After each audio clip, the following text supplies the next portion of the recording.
Hi sis, very nice jersey Hi, thank you. Ni memang fans jersey team mana? Portugal. Portugal. And then your favourite player? Cristiano Ronaldo. I see. And then prediction untuk World Cup winner untuk tahun ni? Of course lah Portugal. Wow. Okay, untuk you? Spain. Of Spain. course. Kenapa you pilih Spain? Shakira. Hah, Shakira? Yes, remember Shakira is the official singer. Aha. And also Shakira ex-boyfriend dia pernah menang juga dulu.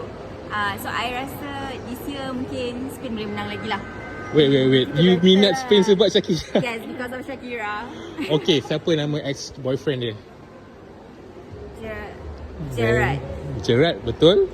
Dia nama belakang dia? Okay, I don't remember. Memang you minat Spain sebab Shakira. Shakira je.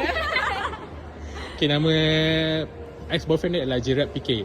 Gerard Piqué. Tapi nice point of view lah sebab Yes. you know the story. Yes, of course. So you prediction untuk tahun ni? I rasa maybe Spain or Portugal.